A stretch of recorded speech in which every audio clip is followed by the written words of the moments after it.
Halo semuanya, salam sejahtera bagi kita semua, salam olahraga. Kembali lagi bersama gue Rizky, channel Rizky Frian. Kali ini gue akan menyampaikan kembali berita transfer dan berita bola dari sepak bola Eropa terbaru. Tetapi sebelum ke videonya jangan lupa subscribe dan nyalakan lonceng notifikasinya agar tidak ketinggalan info terbaru lainnya. Berita pertama itu, setelah 28 laga, Manchester City akhirnya kalah. Manchester City mesti mengakui keunggulan Manchester United. Hasil itu turut menjadi laju tak terkalahkan City yang sudah berlangsung sejak akhir tahun lalu. Si Biru Langit terakhir kali menderita kekalahan sebelumnya adalah saat tersungkur di markas Tottenham Hotspur 0-2 pada November 2020. City tumbang di tangan MU dan skor akhir 0-2 dalam pertandingan di Stadion Etihad Senin dini hari tadi. Kekalahan City ditentukan oleh gol penalti cepat Bruno Fernandes di menit kedua, dan gol Luxa tak lama setelah turun minum. The Citizen tak mampu menciptakan gol balasan sekalipun dominasi permainan. City tercatat memiliki 60% penguasaan bola dan membuat total 23 percobaan, yang 6 diantaranya mengarah ke gawang dan Henderson. Sementara MU lebih efisien, karena membuat 8 percobaan yang 6 diantaranya on target. Kami harus melanjutkan hidup, dan hari Rabu ada pertandingan baru. Terkadang memang perlu untuk kalah dan jalani periode buruk. Bahkan dalam maju kemenangan kami memiliki masa buruk, tapi kemudian mengatasinya. Tapi hari ini tidak. Terkadang hal itu bisa menjadi positif. Berita selanjutnya itu, Liverpool di bawah standar. Liverpool menelan kekalahan lagi, kini dari Fulham dan lanjutan kompetisi Liga Inggris. James Milner menilai, The Reds memang berada di bawah standar. Liverpool menelan kekalahan ke-6 beruntunnya di Anfield Minggu. Menghadapi Fulham, Mohamed Salah dan kawan-kawan kalah 0-1, usai gawang Alisson dibobol Mario Lemina. Sepanjang laga, Liverpool dibuat kesulitan. Fulham mampu bertahan dan apik sehingga lini belakangnya sulit ditembus. Opta mencatat, Liverpool bisa membuat 16 tembakan sepanjang laga, namun hanya 3 shot yang mengarah tepat ke gawang Fulham. Milner menilai, Liverpool sedang tampil di bawah standar. Selain itu, taktik sang lawan buat sang juara bertahan keteteran. Jelas, itu tidak cukup baik dari standar yang kami tetapkan. Kami membuat perubahan hari ini, dan kami tidak benar-benar memulai dengan sangat baik.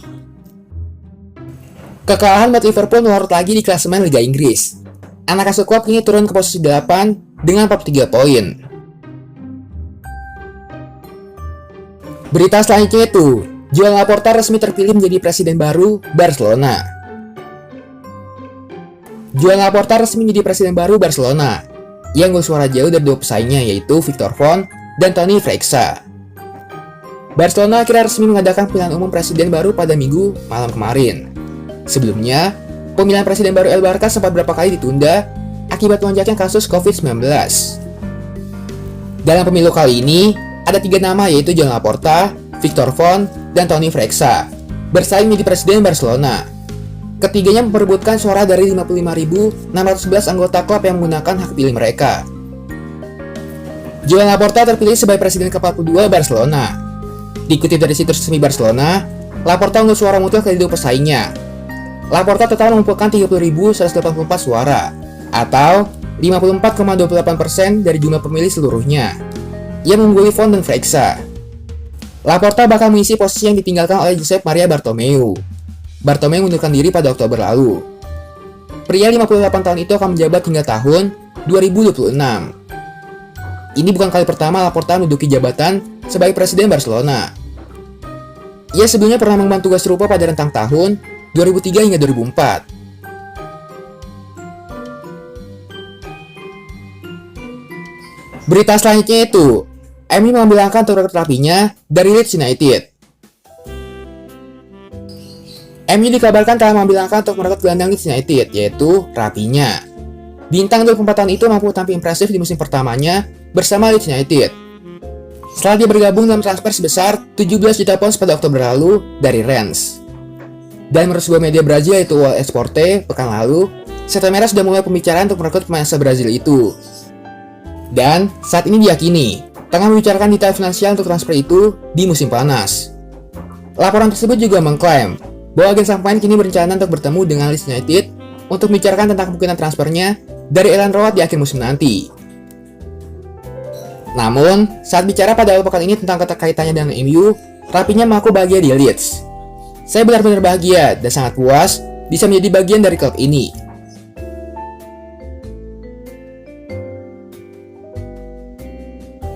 Berita selanjutnya itu, Manchester United mepet Leon Bailey.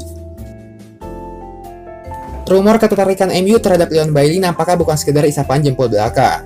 Setan Merah dilaporkan mendekati winger Bayer Leverkusen itu. MU dilaporkan akan belanja besar di musim panas nanti. Ole Gunnar Solskjaer berencana untuk perkuat timnya agar menjadi penentang yang serius di musim depan. Salah satu pos yang diperkuat Solskjaer adalah sektor sayap. Ia membutuhkan winger eksplosif untuk meningkatkan daya gedor mereka.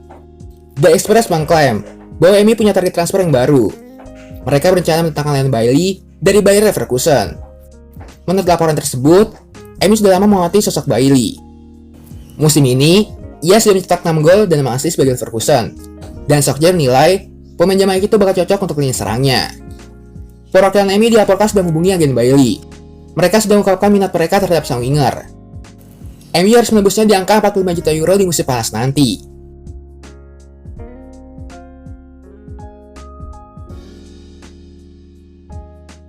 Berita selanjutnya itu, PSG bersiap lepas penawaran kepada Manchester United untuk De Gea.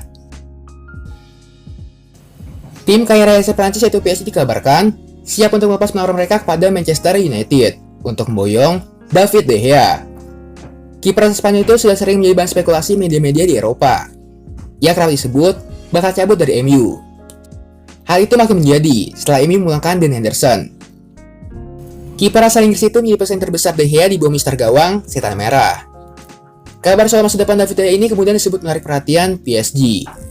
Klub Paris itu diklaim terus mengamati situasi kiper 30 tahun itu di MU.